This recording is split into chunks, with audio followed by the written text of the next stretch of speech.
Assalamualaikum warahmatullahi wabarakatuh. Apa kabar teman-teman? Sehat semua? Semoga Anda semua senantiasa dalam lindungan Tuhan Yang Maha Esa.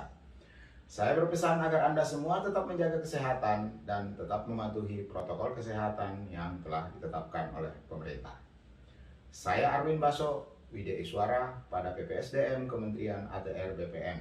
Sebagai bagian dari kurikulum pelatihan dasar CPNS, Anda akan mempelajari penguatan kompetensi teknis bidang tugas yang salah satu kompetensinya adalah kompetensi pendaftaran tanah. Dan buat Anda, pendaftaran tanah yang akan Anda terima adalah pendaftaran tanah pada level 1.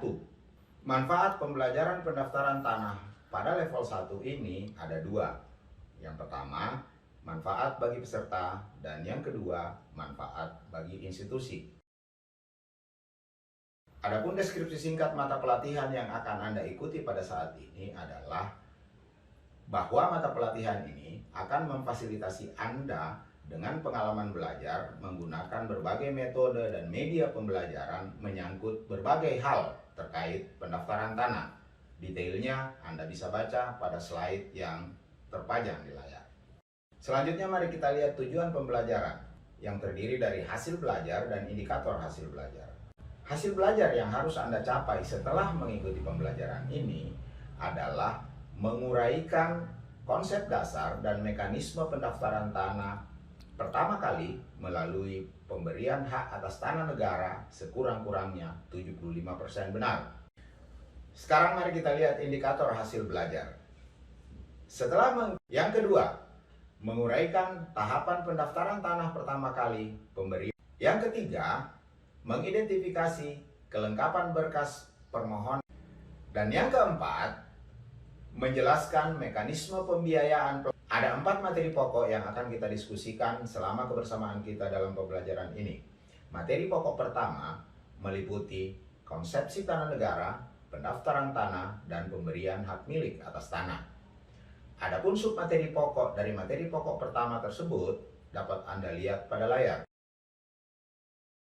Materi pokok kedua yang akan kita diskusikan meliputi tahapan pemberian hak milik atas tanah. Adapun submateri pokoknya mulai dari pengajuan permohonan sampai kepada penyerahan hasil kegiatan. Materi pokok ketiga yang akan kita bahas adalah berkas permohonan pendaftaran tanah pertama kali pemberian hak milik atas tanah. Adapun submateri pokoknya ada 2. Yang pertama dalam konteks pelayanan rutin dan yang kedua dalam konteks program nasional. Materi pokok keempat atau yang terakhir yang akan kita bahas dalam pembelajaran ini adalah mengenai biaya pelayanan pendaftaran tanah. Ada 3 submateri pokok di situ. Yang pertama adalah soal prapelayanan, yang kedua adalah PNBP, penerimaan negara bukan pajak, dan yang terakhir adalah BPHTB, bea perolehan hak tanah dan bangunan. Sampai di sini ada yang mau bertanya teman-teman? Tunggu dulu. Ada setidaknya 2 cara bertanya. Yang pertama bertanya langsung, itu ketika ada kesempatan tanya jawab. Lalu kemudian yang kedua bertanya tidak langsung. Bertanya tidak langsung Anda bisa lakukan dengan 2 cara. Yang pertama, Anda perhatikan di layar, ada alamat Bitly yang bisa Anda akses setiap saat, dan Anda akan dibawa ke Google Form di mana Anda bisa mengisi pertanyaan yang akan Anda tanyakan. Lalu kemudian ada juga cara lain dengan menggunakan QR Code. Anda scan QR Code tersebut, lalu Anda akan dibawa ke Google Form yang sama, dan Anda akan mengisikan pertanyaan yang akan Anda tanyakan. Sehingga pertanyaan Anda akan tercatat secara otomatis di Google Form. Dan kita akan lihat pada kesempatan tanya jawab berikutnya. Baik teman-teman, mari kita masuk ke materi pokok yang pertama.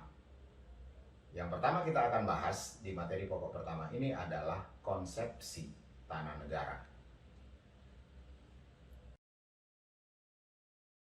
Tapi sebelum lanjut, saya ingin mengajukan setidaknya 2 pertanyaan. Anda bisa lihat di layar. Ada 2 pertanyaan. Pertanyaan pertama, apa yang dimaksud dengan tanah negara? Pertanyaan kedua, apa yang dimaksud dengan pendaftaran tanah? Anda tahu jawabannya? Coba Anda ketikkan jawaban Anda sebatas yang Anda tahu pada alamat atau QR code yang saya sediakan di layar. Silakan, kita lihat jawaban teman-teman. Ada 3 jawaban yang masuk itu. Anda sudah bisa baca? Oke, yang pertama, apa yang dimaksud dengan tanah negara? Tanah milik negara. Anda setuju? Oke, saya tidak akan mengatakan ini salah atau benar, tapi kita lihat pembahasan berikutnya. Ada lagi, apa yang disebut dengan pendaftaran tanah, pensertifikatan tanah katanya. Ada benarnya juga. Jadi tidak ada yang salah, tidak ada yang benar. Nanti kita tinggal cocokkan sesuai dengan tujuan pembelajaran yang tadi. Minimal 75% benar. Oke? Mari kita lanjut. Teman-teman, sekarang mari kita lihat konsep dari hak menguasai negara. Hak menguasai negara itu sesungguhnya sudah diatur dari sejak zaman sebelum kemerdekaan, tahun 1870 di Agraris Beschluit Stadtblad nomor 118 tahun 1870.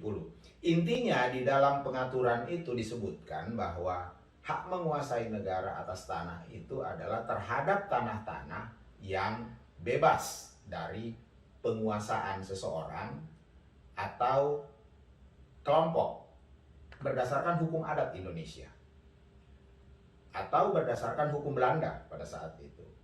Lalu kemudian tanah-tanah itu disebut sebagai free lunch domain, tanah yang bebas, dan itu dikuasai sepenuhnya oleh negara.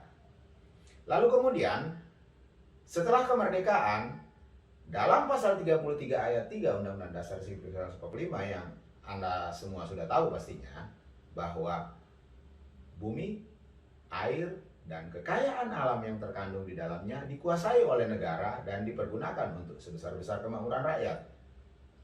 Hal ini kemudian dilanjutkan lagi pada tahun 1960 di dalam UU PA pasal 1 angka 2, UU PA itu Undang-Undang nomor 5 tahun 1960, disebutkan bahwa pada prinsipnya hak menguasai negara itu adalah hak mengatur, bukan memiliki. Jadi hak menguasai negara atas tanah itu bukan berarti negara memiliki tanah itu, tapi negara memiliki hak mengatur atas tanah itu. Setelah kita membahas mengenai hak menguasai negara, nah sekarang kita lihat definisi tanah negara. Pengertian tanah negara seperti apa sih?